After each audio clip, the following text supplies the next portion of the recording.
অতি গুরুত্বপূর্ণ 5টা আমলের কথা বলবো ইনশাআল্লাহ। কয়টা আমল? 5টা আমলের কথা বলবো। জীবনের তরে এই 5টা আমল সারা জীবন নিয়মিত আঁকড়ে ধরবেন, আমল করবেন। যারা নিয়ত করতেছেন হাত তোলেন। আল্লাহ আমাদের সবাইকে আমল করার তৌফিক দান করুন। আল্লাহ আমাদের সবাইকে কবুল আর মঞ্জুর করুন। নাম্বার 1, সবচেয়ে বেশি যেটা করতে হবে পরিমাণে, জুমার দিন, জুমার রাত, বৃহস্পতিবার সন্ধ্যা থেকে নিয়ে শুক্রবার সন্ধ্যার আগ পর্যন্ত পরিমাণে সবচাইতে বেশি করতে হবে যে আমলটা, সেটা হলো দুরূদ শরীফের আমল। কিসের আমল? ভাইরা, দুরূদ এমন একটা আমল, আপনি যদি শুধু দুরূদের এই আমলটাকে আঁকড়ে ধরেন, সবসময় আপনার মুখ দিয়ে দুরূদ বের হতে থাকে, পড়তে থাকেন, তো নবী করিম সাল্লাল্লাহু আলাইহি সাল্লামের ভাষ্য অনুযায়ী, তার ওয়াদা অনুযায়ী, ইদান তুকফা হাম্মুক ওয়া তুগফার যামবুক, তোমার যত পেরেশানি আছে নবী সাল্লাল্লাহু আলাইহি সাল্লাম বলেছেন, এই সব পেরেশানি দূর করার জন্য এই দুরূদের আমলটা যথেষ্ট হবে ইনশাআল্লাহ। এবং গুনাহ মাফের জন্য এই দুরূদের আমলটা কি হবে? যথেষ্ট হবে। নবী করিম সাল্লাল্লাহু আলাইহি সাল্লাম বলেছেন, মান সাল্লা আলাইয়া মাররাতান সাল্লাল্লাহু আলাইহি আশরা, যে ব্যক্তি আমার প্রতি একবার দুরূদ পাঠ করবে, আল্লাহ রাব্বুল আলামিন তার প্রতি 10 বার রহমত নাজিল করবেন। কয়বার রহমত নাজিল করবেন?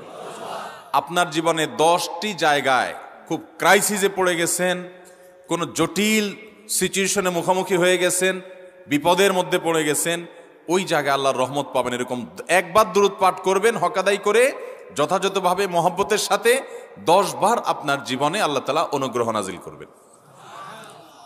নবী করিম সাল্লাল্লাহু আলাইহি ওয়াসাল্লাম বলেছেন, আকসিরু আলাইয়া মিনাস সালাতি মিন ইয়াউমিল জুমআতি ওয়া লাইলাতিল জুমআহ, তোমরা জুমার দিন এবং জুমার রাতে আমার প্রতি বেশি বেশি দুরূদ পাঠ করবে, দুরূদ প্রেরণ করবে। ফা ইন্না সালাতাকুম মা'রুদাতুন আলাই, কারণ তোমরা যে দুরূদ পাঠ করো এটা আমার কাছে পেশ করেন আল্লাহর ফেরেশতারা, এবং রীতিমতো নামধাম সহকারে আল্লাহর একদল ফেরেশতা নিয়োজিত আছে। তারা বলেন, আল্লাহ, হে আল্লাহ রাসূল, আপনার অমুক উম্মত, অমুক অনুসারী, আল্লাহর অমুক বান্দা পৃথিবীর অমুক প্রান্ত থেকে, অমুক দেশ থেকে, অমুকের সন্তান, সে আপনার প্রতি দুরূদ পেশ করেছে জুমার দিনে, জুমার রাতে বা অন্য সময়ে। এটা নবী করিম সাল্লাল্লাহু আলাইহি সাল্লামের কাছে রিপোর্ট দেওয়া হয় আল্লাহর নিযুক্ত ফেরেশতাদের মাধ্যমে।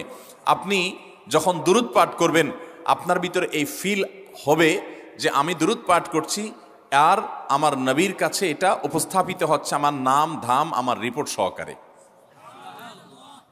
এই জন্য শুক্রবার দিন এবং রাত, অর্থাৎ বৃহস্পতিবার সন্ধ্যা থেকে নিয়ে শুক্রবার সন্ধ্যা পর্যন্ত এই 24 ঘন্টার মধ্যে নবী করিম সাল্লাল্লাহু আলাইহি সাল্লামের ভাষ্য খেয়াল করেন, আকসিরু আলাই। ওলামা একরাম জানেন, নবী আলাইহিস সালাম সাধারণত কোনো আমল পরিমাণে বেশি করতে বলতেন না। পরিমাণে বেশি করতে বলার মতো আমল খুব কম ইসলামে। গোটা কোরআন যদি খোলেন আপনি, পরিমাণে অধিক করতে বলা হয়েছে এরকম আমল খুব বেশি পাবেন না।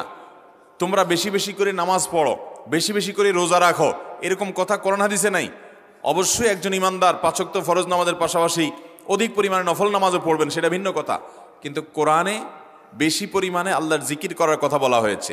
আর নবী করিম সাল্লাল্লাহু আলাইহি সাল্লাম বৃহস্পতিবার সন্ধ্যা শুরু হলে শুক্রবার সন্ধ্যার আগ পর্যন্ত বেশি পরিমাণে করতে বলেছেন যে কাজটা, সেটা হলো দুরূদ শরীফের আমল।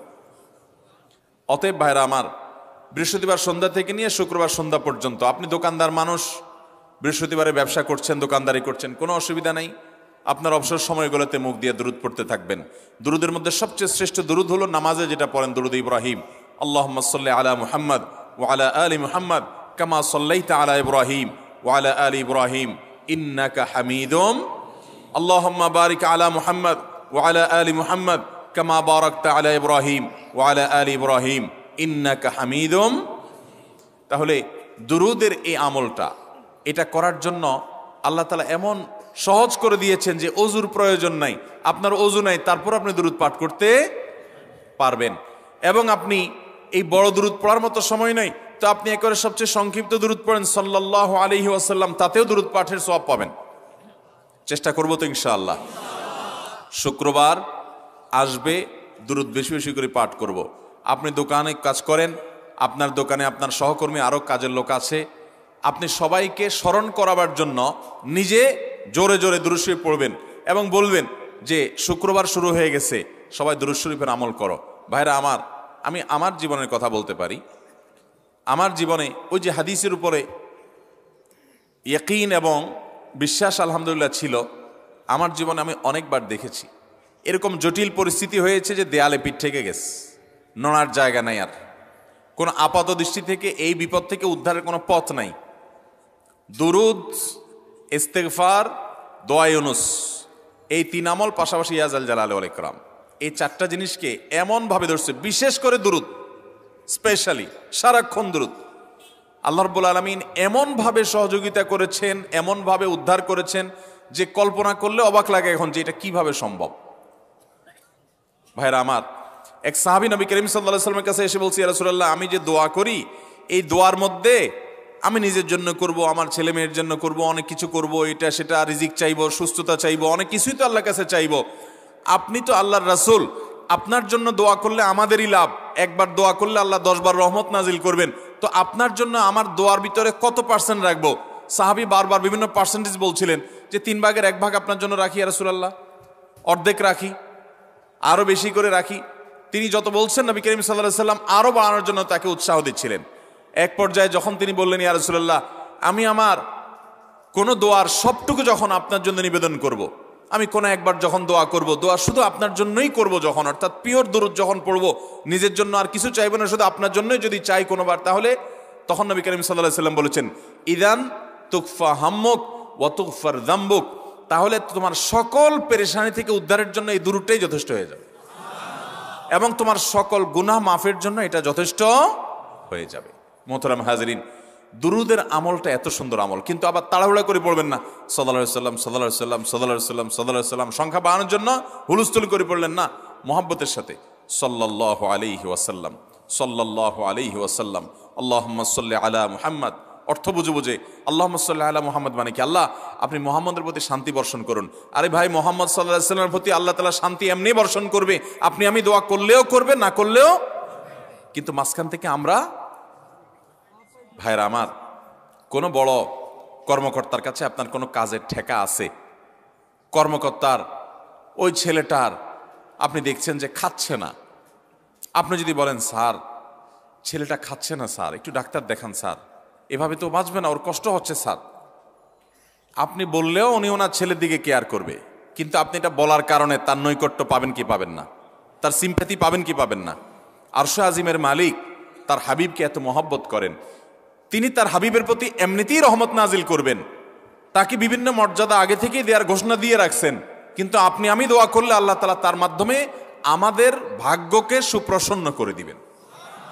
দুরুদের আমলকে জীবনের তরে আঁকড়ে ধরবেন ভাই, শুধুমাত্র জুমার দিন আর জুমার রাত না, সব সময় অধিক পরিমাণে। এরাবিয়ানদের মধ্যে আমলটা খুব বেশি আছে, তাদের দেখবেন তারা 2টা আমল, মুখে 2টা আমল, ভালো মন্দ তাদের মধ্যেও আছে, কিন্তু এই 2টা আমল তাদের মধ্যে খুব ভালো।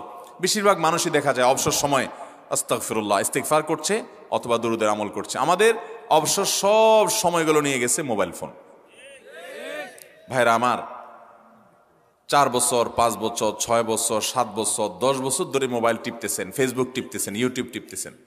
বুকে হাত দিয়ে আমাকে জবাব দেয়া লাগবে না, নিজের বিবেককে একটু জবাব দেন। এই 10 বছর ফেসবুক, ইউটিউব, টিকটক, হোয়াটসঅ্যাপ টিপে আপনার অর্জন কি হয়েছে একটু হিসাব মিলান। এই যে স্ক্রল করতেছেন আঙ্গুল দিয়া, ঘন্টাকে ঘন্টা এই আঙ্গুল দিয়ে টানছেন টানছেন, নিচের দিকে যাচ্ছেন স্ক্রল করে ফেসবুকে, ইউটিউবে, একের পর এক, আপনার জীবনে অর্জনটা কি হয়েছে বলেন?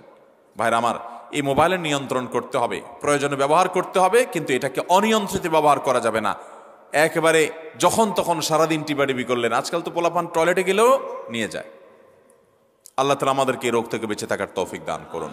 ভাইরা আমার, জীবনটাকে পরিবর্তন করতে হয়, সারা জীবন তো একরকম থাকলে হবে না। বহুত পাগলামি করেছি, আসুন নিজেকে সংশোধন করি। তাহলে জুমার দিন উপলক্ষে 1 নম্বরের আমল বলেছি, বেশি বেশি কোন আমল করতে হবে? সারা জীবন মনে রাখবো তো ইনশাআল্লাহ? বাসা বাড়িতে পরিবারের লোকদেরকে মনে করাবো তো ইনশাআল্লাহ? আমি আমার ড্রাইভার থাকুক, আমার ছেলে মেয়ে থাকুক, আমার পরিবারের লোক থাকুক, আমি আমার কথা আপনাদের বলি উৎসাহের জন্য, যে জুমার দিন শুরু হয়ে গেলে আমি, শুধু আমি না, আমার পরিবার অন্যান্যরাও একে অন্যকে আমরা স্মরণ করে দিই। কে কে দুরূদ পড়তে কতবার পড়ছো, কেউ পড়ছে কিনা একবারও, সন্ধ্যা হয়ে গেছে, অনেক হয়ে গেছে, সবাই শুরু করি, আমলটা করবো তো ইনশাআল্লাহ। নাম্বার 1। নাম্বার 2, জুমার দিন উপলক্ষে অন্য যে কোনো দিনের চাইতে জুমার দিন অর্থাৎ শুক্রবারের ফজর নামাজ পুরুষরা মসজিদে জামাতের সাথে পড়বেন, জামাতের সাথে পড়ার নিয়ত করবেন পাক্কা। কারণ অন্য যে কোনো দিনের ফজর নামাজ না, শুধুমাত্র যত নামাজ আছে, নবী করিম সাল্লাল্লাহু আলাইহি সাল্লাম বলেছেন আফদালুস সালাওয়াতে ইনদাল্লাহ, আল্লাহর কাছে দুনিয়ার সব নামাজের মধ্যে, 5 ওয়াক্ত সাধারণ নামাজগুলোর মধ্যে সবচেয়ে উত্তম নামাজ হলো সলাতুল ফজরে মাআল জামাআতে ইয়াউমাল জুমআ, জুমার দিন ফজরের নামাজ জামাতের সাথে আদায় করা হলো যত নামাজ আছে এর মধ্যে সবচেয়ে শ্রেষ্ঠ নামাজ। তাহলে জুমার দিনে এই বিষয়টা বিশেষভাবে খেয়াল রাখবো। জুমার দিন ফজর নামাজটা পুরুষরা কোথায় পড়বো, এবং সেটা বৃহস্পতিবার থেকে পরিকল্পনা শুরু করবো যে কালকের ফজর নামাজ যাতে কোনো অবস্থাতে আমার মিস না হয়। আমাদের আখিরাতের ব্যবসা এটা ভাই, আখিরাতের কারেন্সি সংগ্রহ করা। যত খুঁটে খুঁটে ভালো ভালো আমলগুলো করবেন, আপনার আমল নামাতে আমল সওয়াব জমা হতে থাকবে। চেষ্টা করবো তো ইনশাআল্লাহ। আমাদেরকে শয়তান অন্যদিন ফজরের নামাজ পড়ার সুযোগ হলেও শয়তান এমনভাবে আমাদেরকে ধোঁকা দেয়, শুক্রবারে ফজরটা পড়াটা সবচেয়ে বেশি কঠিন হয়ে যায়। কেন জানেন? কারণ ইবলিস তো জানে হাদিস, আপনি জানেন না, হয়তো অনেকে হয়তো আজকে শুনছেন, আমি কোনো হাদিস না জানতে পারি, ইবলিস ঠিকই জানে যে ফজর নামাজ এই দিন যদিও জামাতের সাথে ফজর পড়ে ফেলায় তাহলে তোর আখিরাতের ব্যবসা অনেক দূর আগে যাবে। ওর সাথে তো আমাদের বাবা আদমের সাথে সেই চ্যালেঞ্জ, আদম আলাইহিস সালামকে সিজদা করতে বলা হয়েছে, সে তো করে নাই, তার সৌজন্য বা তার জন্য সিজদা নিবেদন করে নাই, আল্লাহ তাআলা সেজন্য তাকে জান্নাত থেকে বের করে দিয়েছে। তার কারণে এই ইবলিস তখনই আল্লাহর সামনে চ্যালেঞ্জ ছুড়ে দিয়েছে আদম আলাইহিস সালামের সাথে যে লা উবিয়ান্নাহুম আজমাইন, আমি আদমের সব সন্তানগুলোকে পথহারা করে ছাড়বো, ওদেরকে জান্নাতের পথে চলতে দিব না। এই জন্য আল্লাহ তাআলার কাছে সে কিছু পাওয়ার চাইয়া নিছে। এর ভিতরে একটা হলো কিয়ামত পর্যন্ত হায়াত পাবে, আরেকটা হলো আমাদের রগের সাথে সে মিশতে পারে, রক্ত প্রবাহের সাথে মিশতে পারে, শরীরের মধ্যে প্রভাব সৃষ্টি করতে পারে, আমাদেরকে দুর্বল করতে পারে, মন্দ দিকে টানতে পারে, ভালো কাজ যেন না হয় মনে মনে কুমন্ত্রণা সৃষ্টি করতে পারে। এই পাওয়ার সে নিয়ে এসেছে। এই জন্য তার সাথে আমাদের চ্যালেঞ্জ। সে হাদিস জানে যে জুমার দিন ফজর পড়লে আমাদের অনেক লাভ হয়ে যাবে। এই জন্য সে বৃহস্পতিবার রাতে, অন্য দিন যদি আপনি 10টা 11টা বা 11:30টায় ঘুমান, 12টায় ঘুমান, জুমার দিন অর্থাৎ বৃহস্পতিবার দিবাগত রাতে আইসা ইবলিস বলে, আরে পাগল হইছস, কালকে হলো শুক্রবার, দোকানদারি নাই, ব্যবসা নাই, চাকরি নাই, মহিলাদেরকে বলে কালকে পোলাপানের স্কুল নাই, মাদ্রাসা নাই, আজকে একটু টক শো, মিষ্টি শো, নাটক, সিনেমা, ইউটিউব, ফেসবুক, ওয়াজই শুন অন্তত। শয়তান কি বলে, ঠিক আছে তো যদি এত ফিল্ম দেখতে মনে না চায়, তো যদি মুসলমান হস, নেককার হস, তো ঠিক আছে অমুক হুজুরের ওয়াজ শুন। এই হুজুরের ওয়াজ শোনাত লাগাই দিয়ে রাতে 1টা 2টা পর্যন্ত পার করে দিল। এরপরে ফজর নামাজ ওর জামাতের সাথে মিস, শেষ। ভাইরা আমার, প্রত্যেক বৃহস্পতিবার আসলে সন্ধ্যার সময় প্রতিজ্ঞা করব, সপ্তাহের অন্য দিন যদি আমার ত্রুটি বিচ্যুতি হয়ও আমি সেটাকে কারেকশন করার চেষ্টা করব, কিন্তু শুক্রবার ফজরটা পুরুষ হিসাবে আমি জামাতের সাথে পড়বই পড়বো। তার জন্য রাতে আগে আগে শোবো, ডাবল ট্রিপল অ্যালার্ম দিয়ে শোবো, অন্য নামাজি বন্ধুকে বলবো ফোন দিয়ে ডেকে দিবি, একে অন্যের সহযোগিতা করব, কিন্তু ফজরের নামাজ জুমার দিন ছাড়বো না ইনশাআল্লাহ। ঠিক আছে তো? কয়টা আমল হলো? 2টা। মনে রাখবেন তো ইনশাআল্লাহ? আগামী বছর তো আমার মাহফিল আমি আর করব না, কিন্তু আগামী বছর যে মাহফিল করবেন সে আলোচককে আমি রিকোয়েস্ট করবো ইনশাআল্লাহ, আয়োজকরা এটার সবক জননায় আগামী বছর দিতে পারবেন তো ইনশাআল্লাহ? আমল যদি করেন তাহলে সবক ঠিকই দিতে পারবেন। ওই যে ভাই সবগুলো শুনে দিছে, কারণ এই আমল করেন। আচ্ছা, 3 নম্বর আমল হলো সূরা কাহাফ পড়বো।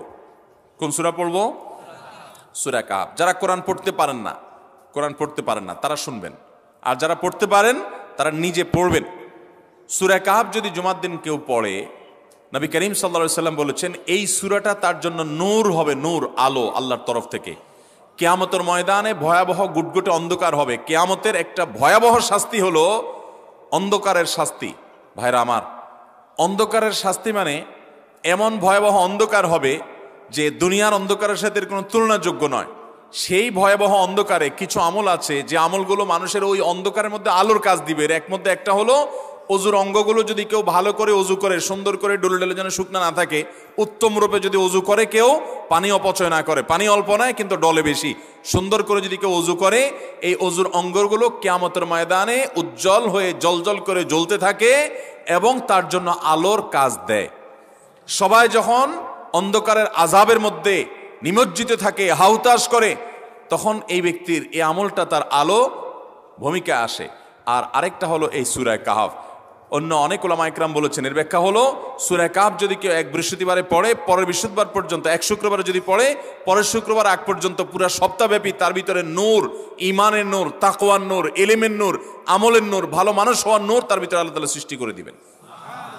এই জন্য জুমার দিন সূরা কাহফ পড়বো তো ইনশাআল্লাহ। আলহামদুলিল্লাহ ভাই, আপনাদেরকে যে আমলগুলো করছি এগুলো আমি, আমার পরিবার সদস্য, পরিচিত, সহকর্মী, আমি চেষ্টা করি সবাইকে স্মরণ করানোর এবং আমল করার চেষ্টা করি। আপনাদেরকেও বলছি ভাই, জুমার দিন যেহেতু, অতএব আজকে জুমার দিন উপলক্ষে বলে যাচ্ছি, জুমার দিনের এই 14-15টা আমলের মধ্যে সামারি করে আমি 5টা আমল করে দিচ্ছি যে এগুলোর গুরুত্ব অনেক বেশি অন্য অনেকগুলো চাইতে, এগুলো বিশেষভাবে করব। তাহলে এর মধ্যে প্রথমটা চলে গেল দুরুদ বেশি বেশি করে পড়ব। দ্বিতীয়টা হলো জুমার দিনের ফজর নামাজ কোন অবস্থাতে জামাতের সাথে পড়া মিস করব না, কারণ নবী সাল্লাল্লাহু আলাইহি সাল্লাম বলেছেন সকল নামাজের মধ্যে সবচেয়ে সেরা, উত্তম, শ্রেষ্ঠ নামাজ, অর্থাৎ ওয়াক্তিয়া নামাজের মধ্যে সবচেয়ে শ্রেষ্ঠ নামাজ হলো জুমার দিনের ফজরের নামাজ জামাতের সাথে পড়া। তাহলে মহিলারা কি করবে? মহিলারা পুরুষদেরকে উঠায় উঠায় মসজিদে পাঠিয়ে দিবে এবং সহযোগিতা করবে, তাহলে তার মাধ্যমে তারাও একই সওয়াব পেয়ে যাবেন। আর 3 নম্বর আমলে বলেছিলাম সূরা কাহফ, এটা নারী পুরুষ সবাই করবে বেশি বেশি করে, ঠিক আছে তো ইনশাআল্লাহ? আমরা অনেক ভাই আছি সপ্তাহের 6 দিন আমাদের কোরআন পড়ার সুযোগ হয় না, তো অন্তত জুমার দিন সূরা কাহফটা যদি আপনি বাধ্যতামূলক করেন, আলহামদুলিল্লাহ, এটা অনেক বড় সূরা, পড়তে আপনার 20-25 মিনিট 30 মিনিট সময় পর্যন্ত লেগে যাবে। আপনি আধা ঘন্টা সময় ধরে যদি আস্তে আস্তে সুন্দর করে পড়েন, তো সপ্তাহে একবার অন্তত কোরআনের সাথে আপনি সময় দিলেন। আরেকটা সুসংবাদ শুনেন, সূরা কাহফ যদি কেউ মুখস্থ করে, তেলাওয়াত করে নিয়মিত, বিশেষ করে সূরা কাহফের প্রথম 10টা আয়াত যদি কেউ মুখস্থ করে, নবী করিম সাল্লাল্লাহু আলাইহি সাল্লাম বলেছেন কিয়ামতের আগে দাজ্জালের যে ফিতনা আসবে, যেই ফিতনায় বহু মানুষ দাজ্জালকে আল্লাহ মনে করে বেঈমান হয়ে জাহান্নামে যাবে, এই ফিতনা থেকে পৃথিবীতে এমন কোন নবী ছিল না, এমন কোন রাসূল আসেন নাই। এই মানব ইতিহাসের প্রথম মানুষ আদম আলাইহিস সালাম থেকে নিয়ে আমাদের মুহাম্মদ সাল্লাল্লাহু আলাইহি সাল্লাম পর্যন্ত এই লক্ষ লক্ষ যত নবী রাসূল এসেছে, সমস্ত নবী রাসূলরা একটা ব্যাপারে সাবধান করে গেছেন, দাজ্জাল আসবে, যে দাজ্জালের হাতে পাওয়ার থাকবে এত বেশি, অলৌকিকত্ব থাকবে এত বেশি, সে মরা মানুষকে জিন্দা করে ফেলবে, জিন্দা মানুষকে বলবে সে মরে যাবে, তার হাতেই সব কন্ট্রোলিং পাওয়ার থাকবে, দুনিয়ার সমস্ত রিজিক তার হাতে কক্ষিগত থাকবে, এমন পাওয়ার থাকবে তাকে দেখে মানুষ বলবে হ্যাঁ এই তো আল্লাহ, এই তো সব কিছু পারে, বেঈমান হয়ে যাবে। এই দাজ্জালের ফিতনায় তোমরা পড়বা না, বেঁচে থাকবা। বুদ্ধি দিয়া বিবেক দিয়ে মানুষ বাঁচতে পারবে না। দাজ্জালের ফিতনা থেকে বাঁচার জন্য সকল নবী রাসূলরা এই জন্য সাবধান করেছেন। আমাদের নবী সাল্লাল্লাহু আলাইহি সাল্লাম নামাজের শেষ বৈঠকে দোয়া মাসুরের জায়গায় একটা দোয়া পড়তেন, আল্লাহুম্মা ইন্নী আউযু বিকা মিন আযাবিন নার ওয়া আযাবিল কবর ওয়া আউযু বিকা মিন ফিতনাতিল মাহইয়া ওয়াল মামাত ওয়া আউযু বিকা মিন শাররি ফিতনাতিল মাসীহিদ দাজ্জাল। আল্লাহ আপনার কাছে দাজ্জালের ফিতনা থেকে পানা চাই। 1450 বছর হয়ে গেছে, এখনো দাজ্জালের আবির্ভাব হয় নাই, হবে কিয়ামতের আগে। কখন হবে আল্লাহ ভালো জানেন। কিন্তু নবী সাল্লাল্লাহু আলাইহি সাল্লাম বলেছেন সূরা কাহফের প্রথম 10 আয়াত যদি কেউ মুখস্থ করে, তো এই ব্যক্তিকে আল্লাহ রাব্বুল আলামিন এবং যদি তেলাওয়াত করে, এই ব্যক্তিকে আমলের মাধ্যমে দাজ্জালের ফিতনা থেকে আল্লাহ বাঁচিয়ে রাখবেন। দাজ্জাল তো অনেক পরের কথা, কোথাকার কোন আল্লাহর প্রতি অবিশ্বাসী মুশরিক বা কাফের খেলোয়াড় একটু পায়ের ভেলকি দেখায়, লক্ষ লক্ষ কোটি কোটি মানুষ হুমড়ি খেয়ে তার ভক্ত হয়ে ইমানি চেতনা, আমলি চেতনা, তাকওয়া, তাহারাত সব খুঁয়ে বসে থাকে। আর সেখানে দাজ্জালের মতো এরকম মিরাকল, সব মিরাকল তার হাতে থাকবে। এরকম পরিস্থিতি যখন আসবে তখন মানুষ কি করবে? এখন এই যে তথ্য প্রযুক্তির উন্নতির এই সময়ে কত মুসলমানের সন্তান বেঈমান হয়ে যাচ্ছে, বিজ্ঞানরেই তারা আল্লাহ বানায় বসে থাকতেছে, আছে না নাই? ধারণামূলক বিষয়কে তারা চূড়ান্ত বিষয় বানিয়ে বসে আছে, বেঈমান হয়ে যাচ্ছে। এবং টাকার যে কারিশমা, টাকা দিলে সব হয়ে যায়, টাকা নাই তো কিছুই হয় না। এই জন্য বেঈমান হয়ে অনেকে বলে যে টাকাই নাকি দ্বিতীয় খোদা, নাউজুবিল্লাহ। ভাইরা আমার, দুনিয়ার এই ভেলকি কি দেখছি আমরা? কিয়ামতের আগে ভেলকি আরো অনেক দেখবে আমাদের পরবর্তী প্রজন্ম, আমাদের ছেলে মেয়েরা, নাতিপুতিরা আরো অনেক ভেলকি দেখবে। এমন ভেলকি দেখবে যে তাদের আল্লাহর প্রতি ঈমান আনা, আখিরাতের প্রতি বিশ্বাস করাটা কঠিন থেকে কঠিন হয়ে যাবে। এরকম পরিস্থিতি তৈরি হবে দুনিয়াতে। তথ্য প্রযুক্তির উন্নতির নাম দিয়ে, এটার নাম দিয়ে, সেটার নাম দিয়ে মানুষের জীবনযাত্রা সহজ হবে, কিন্তু এর মাধ্যমে মানুষের ঈমান দুর্বল হওয়ার অনেক সম্ভাবনা, শঙ্কা তৈরি হবে এবং শয়তান সেগুলো সৃষ্টি করবে। এই আশঙ্কা থেকে বাঁচার জন্য সূরা কাহফটা হলো মহৌষধের মতো। অতএব জুমার দিন প্রত্যেক শুক্রবারে সূরা কাহফ পড়ব তো ইনশাআল্লাহ। মায়েরা, বোনেরা, আমরা ভাইয়েরা যারা আছি, বাবারা যারা আছি, আল্লাহর ওয়াস্তে জীবনের তরে নিয়ত করে নেন আজকের মাহফিল থেকে জীবনে কখনো বৃহস্পতিবার সন্ধ্যা থেকে শুক্রবার সন্ধ্যার আগ পর্যন্ত আমার হাজার ব্যস্ততা থাকুক, সূরা কাহাফটা পড়া ছাড়া আমি কোনো কাজ করব না আমি আল্লাহর অনেক বান্দাকে ব্যক্তিগতভাবে জানি, আমি নিজেও এতটা গুরুত্ব দিয়ে করতে পারি না। অনেক বড় সরকারি কর্মকর্তা, অনেক বড় পদের নাম আমি বলবো না, আমাকে বলে ভাই আমি মাগরিবের পর, ব্যক্তিগতভাবে আমি জানি উনি খুব সৎ মানুষ, সব মানুষ একরকম হয় না, সৎ মানুষ। উনি বললেন ভাই মাগরিবের পরে আমার ফ্যামিলির সব বাচ্চা কাচ্চা সবাইকে আমি বলি, আমি ব্যস্ত থাকলেও বলি যে মাগরিবের পরে আগে সবাই সূরা কাহাফটা পড়ে ফেলো, এরপর অন্য সব আমল। আমরাও চেষ্টা করবো না ইনশাআল্লাহ। কয়টা আমল গেল? 3টা, আর 2টা আছে। 4 নম্বর আমল হলো, দুনিয়াতে যত ফজিলতপূর্ণ আমল আছে এর মধ্যে সবচেয়ে বেশি ফজিলতপূর্ণ আমল এটা, খুব সহজ আমলটা, খুব সহজ, প্রত্যেক শুক্রবার আমরা এটা করতে পারি। আমলটা হলো নবী করিম সাল্লাল্লাহু আলাইহি ওয়াসাল্লাম বলেছেন, মান বাক্কারা ইয়াউমাল জুমআতি ওয়াবতাকার, যে ব্যক্তি জুমার দিন আগে আগে ঘুম থেকে উঠবে, ভোরে ঘুম থেকে উঠবে, যে ফজর নামাজ পড়তে হবে, যে তাহাজ্জুদ পড়তে পারলে আরো ভালো, এবং মসজিদে আগে আগে যাবে, তাহলে আগে আগে ঘুম থেকে উঠবে, সবাইকে বাসার ডেকে দিবে, আগে আগে ঘুম থেকে উঠাবে। ওয়াগাসসালা ওয়াগতাসাল, ফরজ গোসল হলে ফরজ গোসল করবে, উত্তম রূপে গোসল করবে, ভালো করে গোসল করবে জুমার দিন। ওয়ামাশা ওয়ালাম ইয়ারকাব, জুমার নামাজের জন্য পায়ে হেঁটে মসজিদে যাবে, বাহনে চড়বে না। কেউ যদি মাজুর হয় সে বাহনে চড়লেও চলবে, কিন্তু সাধারণ যারা সুস্থ আছেন পায়ে হেঁটে মসজিদে যাবেন, বাহনে চড়লেন না, জুমার দিনের কথা, জুমার নামাজের কথা। ওয়াদানা মিনাল ইমামে ওয়ালাম ইয়ালগু, ইমামের কাছাকাছি গিয়ে বসবে, দূরে না, যত কাছে যেতে পারে একদম সামনের কাতার ইমামের কাছাকাছি গিয়ে বসবে, কোনো অনর্থক কথা বলবে না, দুনিয়াবি কথা বলবে না, বেহুদি কাজ করবে না। ওখানে গিয়ে যতক্ষণ সময় পাবে জিকির, আজকার, তেলাওয়াত, তাসবিহ, দোয়া, রোনাজারি, কান্নাকাটি, বই পড়া, দিনী কাজ করা, এর মধ্যে সে কাটাবে নিজেকে। এই কয়েকটা কাজ যদি করে তাহলে কাজ কয়টা হলো? আগে আগে ঘুম থেকে উঠা, ওই যে ফজর নামাজ জামাতের সাথে পড়া ইত্যাদি, গোসল করা উত্তম রূপে, আর পায়ে হেঁটে মসজিদে যাওয়া, বাহনে না চড়া। 4 নম্বর হলো ইমামের কাছাকাছি গিয়ে বসা, কোনো অনর্থক কাজ না করা। এই 4টা কাজ যদি কেউ জুমার দিনে করে, নবী করিম সাল্লাল্লাহু আলাইহি সাল্লাম বলেছেন ওই ব্যক্তি বাসা থেকে মসজিদ পর্যন্ত যে আসলো, যতগুলো পা ফেলবে, যতগুলো স্টেপ ফেলবে, যতগুলো কদম দিবে, প্রতিটা কদমের বিনিময়ে আল্লাহ রাব্বুল আলামিন তার অ্যাকাউন্টে, তার আমল নামাতে 1 বছর রাত জেগে, সারা রাত জেগে তাহাজ্জুদ নামাজ পড়লে, এবং 1 বছর সারা দিন, প্রত্যেকটা দিন পুরা বছর জুড়ে নফল রোজা রাখলে যে পরিমাণ সওয়াব পাইতো, 1 বছর নফল রোজা, 1 বছর রাতভর জেগে তাহাজ্জুদের নামাজ পড়ার সওয়াব মাত্র একটা কদম ফেলার বিনিময়ে দিবেন। তাহলে আপনার বাসা থেকে যদি মসজিদে আসতে 100টা কদম হয়, 100 বছরের নফল নামাজ, 100 বছরের নফল রোজা, আপনি এটার সওয়াব আপনার অ্যাকাউন্টে জুমার দিন মাত্র 4টা কাজ করার মাধ্যমে আপনি পেয়ে যাবেন।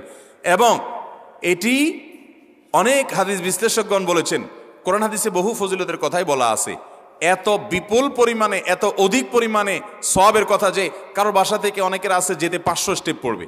500 স্টেপ পড়লে কতটুকু হয়? সামান্য একটু জায়গা যেতে 500 কদম হয়ে যায়। অনেকের বাসা থেকে যেতে 500 কদম পড়ে 300 কদম হয়, তো সে এই 500 বছর নফল নামাজ, নফল রোজা, রাত ভর দিন ভর করার সওয়াব, কন্টিনিউয়াসলি করার সওয়াব মাত্র এই মসজিদে গেল আসলো, এই 4টা শর্ত পূরণ করে সেটা সওয়াবটা পেতে পারে। যদি সপ্তাহে 4 জমা হয় তাহলে 4 বার 500 করে যদি হলো 2000 বছর, এভাবে তার আমল নামাজের সওয়াবের পাহাড় সে জমা করতে পারে শুক্রবারের ছোট্ট আমলটার মাধ্যমে। চেষ্টা করব না ইনশাআল্লাহ। আমি দেশে বিদেশে অনেক আল্লাহর বান্দাকে আমি শুনেছি, এ হাদিস আমি যেদিন থেকে জেনেছি আমি চেষ্টা করেছি এটার আমল, এটার প্রচার মানুষের মধ্যে ছড়ানোর। আমি যখন সৌদি আরবে আজ থেকে আর অনেক বছর আগে, তখন কোনো এক বক্তব্যে আমি আমলের কথা বলেছি, আমার অনেক ভাইয়েরা দেখে বলছেন ভাই আমলটা শুরু করেছি, আমার কাছে ভালো লাগে, আপনারাও আমলটা করবেন, অন্য আরেকজনকে শিখাবেন এবং দাওয়াত দিবেন, ঠিক আছে তো ইনশাআল্লাহ? তাহলে কয়টা আমল গেল? 4টা। 1 নম্বর গেছে বেশি বেশি দুরূদ পাঠ করা, 2 নম্বর হলো জুমার দিনে ফজর নামাজ জামাতের সাথে পুরুষরা পড়া, 3 নম্বর হলো সূরা কাহাফ পড়া, তেলাওয়াত করা, আর 4 নম্বর হলো এই 4 শর্ত পূরণ করে মসজিদে আগে আগে গিয়ে সুন্দর করে খুতবা শুনে চলে আসা, কোনো কথাবার্তা, খুতবা চলাকালীন সময় কোনো কথাবার্তা, অনর্থক কাজ না করা। 5 নম্বর এবং সর্বশেষ আমল হলো জুমার দিনে একটা সময় আছে দোয়া কবুল হয়। দোয়া কবুলের যে সময়গুলো আছে এর ভিতরে অত্যন্ত ইম্পর্টেন্ট একটা সময় হলো জুমার দিন। শুক্রবারের একটা সময় সম্পর্কে নবী সাল্লাল্লাহু আলাইহি ওয়াসাল্লাম বলেছেন যে একটা সময় আছে শুক্রবারের, এই সময়ে বান্দা কোনো দোয়া করলে আল্লাহ তাআলা ফিরিয়ে দেন না, কবুল করেন। কিন্তু সময়টা যে ঠিক কখন, এটা হাদিসে নবী সাল্লাল্লাহু আলাইহি ওয়াসাল্লাম বলেন নাই, যাতে করে হয়তো আমরা সারাদিনেরই কম বেশি দোয়ার চেষ্টা করি। এই বিষয়ে মুহাদ্দিসগণ, হাদিস বিশ্লেষকগণ, পণ্ডিত ওলামায়ে কেরামগণ হাদিসের বিভিন্ন আকার ইঙ্গিতকে গবেষণা করে অ্যানালাইসিস করে এক একজন এক এক সময়ের কথা বলেছেন। তবে বেশিরভাগ ইমাম, বেশিরভাগ পণ্ডিত ওলামায়ে কেরাম, বেশিরভাগ আপনার ইসলামিক স্কলারগণের বক্তব্য হলো যে এই সময়টা হলো জুমার দিনের শেষ প্রহর, আসরের পর থেকে নিয়ে সূর্য ওঠার আগ পর্যন্ত এই সময়টা। অতএব আমরা জুমার দিনের 5 নম্বর আমল হলো বেশি বেশি করে সারাদিনই কম বেশি দোয়া করব। দোয়ার জন্য সবসময় হাত তোলাও জরুরি না, যদিও সাধারণ অবস্থায় দোয়ার জন্য হাত তোলা আদব, কিন্তু আপনি চলতে ফিরতে, উঠতে বসতে, কাজের ফাঁকে আপনি আল্লাহর কাছে মনে মনে দোয়া নিবেদন করবেন। অনেক চাওয়া আমাদের কাছে, আমাদের আল্লাহর কাছে আছে। ভাইরা আমার, নবী রাসূলুল্লাহ সাল্লাল্লাহু আলাইহি ওয়াসাল্লাম বলেছেন কারোর পায়ের জুতার ফিতাটা ছিঁড়ে গেছে হাঁটার সময়, এটার এমন কি লাগালে ঠিক হয়ে যাবে, কিন্তু একজন ইমানদার ওইটার জন্য সে আল্লাহর কাছে সাহায্য চাইবে, আল্লাহ এটাও একটা বিপদ, একটা ছোট বিপদ থেকে অনেক কিছু ঘটে যায়, আপনি আমাকে উদ্ধার করেন। সে সবসময় আল্লাহর দিকে মনোনিবেশ করবে। নবী করিম সাল্লাল্লাহু আলাইহি ওয়াসাল্লামের পুরো জীবনকে যদি আপনি অ্যানালাইসিস করেন, আপনি অবাক হয়ে যাবেন। একটা বই আছে বাংলায়, বান্দার ডাকে আল্লাহর সাড়া, এটা বাংলা অনুবাদিত নাম।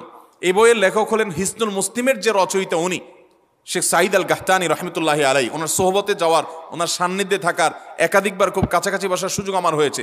সৌদি আরবের একজন বড় আলেম ছিলেন, দুনিয়া থেকে চলে গেছেন। তো ওনার লেখা বান্দার ডাকে আল্লাহর সাড়া, এই বইটা বেশ মোটা সোটা একটা বই। পুরোটা পড়বেন যে নবী করিম সাল্লাল্লাহু আলাইহি ওয়াসাল্লামের জীবনে যে কত রকমের দোয়া করতেন। আল্লাহ আজকার নাম একটা বই আছে ইমাম নববীর, এটাও বাংলা হয়ে গেছে অনুবাদ, আপনি পড়লে অবাক হয়ে যাবেন। ডক্টর খন্দকার আব্দুল্লাহ জাহাঙ্গীর রাহমাতুল্লাহ রাহে বেলায়েত একটা বই আছে দোয়া এবং জিকিরের, আপনি অবাক হবেন যে কি পরিমাণ দোয়া এবং জিকির নবী সাল্লাল্লাহু আলাইহি ওয়াসাল্লাম জীবনে পড়তেন। ঘুম থেকে উঠার সময় দোয়া আছে না নাই? এরপরে ঘুম থেকে উঠে যখন আপনি বাথরুমে যাবেন, দোয়া আছে না নাই?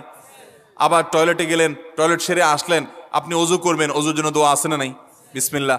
এরপরে ওযু শেষ করলেন, কালিমায়ে শাহাদাত আছে না নাই? এরপরে আপনি যখন ঘর থেকে বের হয়ে মসজিদে যাবেন, বের হওয়ার দোয়া আছে। বের হয়ে আপনি মসজিদে যাচ্ছেন, যাই পথে পড়ার আলাদা দোয়া আছে। এরপরে আপনি মসজিদে প্রবেশ করবেন, তার জন্য দোয়া আছে। মসজিদে ঢুকার পরে মসজিদে ঢুকার নামাজ আছে। এরপরে মসজিদে নামাজ বন্দিগি ইবাদত জিকির করে বের হচ্ছেন, সেটার জন্য আবার দোয়া আছে। আবার আপনি যাচ্ছেন, কাজকর্মে যাচ্ছেন, বাজারে যাচ্ছেন, সেটার দোয়া আছে। স্ত্রী সহবাস করার সময় দোয়া আছে। দোয়া নাই, জিকির নাই, এমন কোনো মুহূর্ত ইমানদারের জীবনে থাকতে পারে না। নবী করিম সাল্লাল্লাহু আলাইহি ওয়াসাল্লাম এই পরিমাণ দোয়া করতেন। এই জন্য ভাইয়েরা, দোয়া যদি সবসময় করতে কষ্ট হয় হাত তুলতে, আপনি হাত তোলা ছাড়া শুক্রবারে দোয়া করেন, দোয়াটা অনেক বেশি করা দরকার। আমাদের কত জিনিস আল্লাহর কাছে চাইতে হয়, আমরা আল্লাহর কাছে চাই না। পেটে অসুখ হয়েছে, আমরা ডাক্তারের কথা মাথায় আগে আসে, আপনি ওষুধ খান, ওষুধ খাওয়া সুন্নত, কিন্তু ইমানদার সবকিছুর আগে আল্লাহর কথা স্মরণ করবে এবং আল্লাহর কাছে বলবে, আল্লাহ আপনি সহজ করে দেন। আপনার অসুখ হয়েছে, সবকিছুর আগে নাপার কথা মনে আসে, আরে ভাই প্যারাসিটামলের কথা মনে আসে, এটা দোষের না, কিন্তু আপনার মনে আগে আসতে হবে যে নবী সাল্লাল্লাহু আলাইহি ওয়াসাল্লাম দোয়া শিক্ষা দিয়েছেন, যদি কেউ ব্যথার জায়গায় হাত দেয় এবং পড়ে আউযু বিইজ্জাতিল্লাহি ওয়া কুদরাতিহি মিন শাররি মা আজিদু ওয়া হাজির, আল্লাহ রাব্বুল আলামিন তার ব্যথা দূর করে দিবেন। এক সাহাবী এই হাদিসের উপর আমল করে তৎক্ষণাৎ তার ব্যথা দূর করেছেন। শুধু ইয়াকিনের অভাব, শুধু বিশ্বাসের অভাব, ঈমানের অভাব। তাহলে আমাদের আল্লাহর দিকে মনোনিবেশ করতে হবে দোয়ার জন্য বেশি বেশি। তাহলে শুক্রবারে 5 নম্বর আমল হলো বেশি বেশি কি করবো? ইনশাআল্লাহ দোয়া, বেশি বেশি দোয়া করবেন, উঠতে বসতে চলতে ফিরতে। বিশেষভাবে সূর্য ডুবার আগের যে সময়টা শুক্রবার, অর্থাৎ দিনের শেষ সময়টা, বিশেষভাবে আল্লাহ তাআলার কাছে দোয়া করব। ঠিক আছে তো ইনশাআল্লাহ? কয়টা আমল বললাম? 5টা আমল। 1, বেশি বেশি দুরুদ। 2, ফজর নামাজ জামাতের সাথে পড়া পুরুষরা, মহিলারা অক্তমতো পড়বেন, পুরুষদেরকে পাঠিয়ে দিবেন মসজিদে। 3, সূরা কাফ পড়বেন। 4, আগে ঘুম থেকে উঠে উত্তম রূপে গোসল করে মসজিদে আগে আগে গিয়ে পায়ে হেঁটে গিয়ে সামনে ইমাম সাহেবের কাছাকাছি গিয়ে বসা, অনর্থক কথা কাজ না করা, তেলাওয়াত জিকির আজকারের মশগুল থেকে নামাজটা পড়ে বের হয়ে আসা, এই কাজ। নাম্বার 5, দোয়া করা, বিশেষ করে দিনের শেষ প্রহরে। আমল করবো তো ইনশাআল্লাহ? মনে থাকবো তো ইনশাআল্লাহ? আমরা প্রয়োজনে বাসায় গিয়ে একটা কাগজে নোট করে ফেলবো, লিখে ফেলবো, লিখে এরপরে ওয়ালে টাঙ্গায় দিবেন বাসায় যে জুমার দিন এই 5 কাজ আমি ছাড়বো না। আপনি যদি মনেও না থাকে, আপনার যদি ভুলেও যান, আপনি এই কাগজ আপনাকে মনে করাবে ইনশাআল্লাহ। বাসায় ফ্যামিলির লোকদের সাথে শেয়ার করবেন, জুমার দিন হুজুর বলেছেন, আমি একটু আমার মন থেকে বলিনি, এগুলো সব কোরআন হাদিসের কথা বলেছি আপনাদেরকে। কোরআন হাদিসের আলোকে 5টা আমলের কথা বলেছেন, বিশেষভাবে জুমার দিন আমি 5টা আমল করবই করব। ভাইরা আমার, প্রত্যেক জুমার দিন যদি আপনি একটু ইমানের রিচার্জ করেন, ইনশাআল্লাহ সারা সপ্তাহ আপনার জন্য সেটা উপকারে আসবে। চেষ্টা করবো তো ইনশাআল্লাহ? এবং দোকানে অফিসে টাঙায় রাখবেন। যারা এই টাঙায় রাখার আমলটা করবেন, আয়োজক যারা আছেন আপনাদের কাছে আমার অনুরোধ, যে ভাইরা এই কাজটা করছেন ওনারা যদি আয়োজকদের মাধ্যমে ছবিটা আমার কাছে পাঠাইতে পারেন, আমার অফিসে নিয়ে আমি ইনশাআল্লাহ নিজে হাতে তাদের পুরস্কার দেব। বিশেষ করে এই মাহফিলের লোক যারা আছেন আজকের আয়োজকদের মাধ্যমে। আল্লাহ তাআলা এই আমলগুলো আমাকে আপনাকে আমাদের সবাইকে করার তৌফিক দান করুন। আমল মনে রাখবো তো ইনশাআল্লাহ, আমল করবো তো ইনশাআল্লাহ। জাযাকুমুল্লাহু খায়রা ওয়া আখিরু দাওয়ানা আলহামদুলিল্লাহি রাব্বিল আলামিন।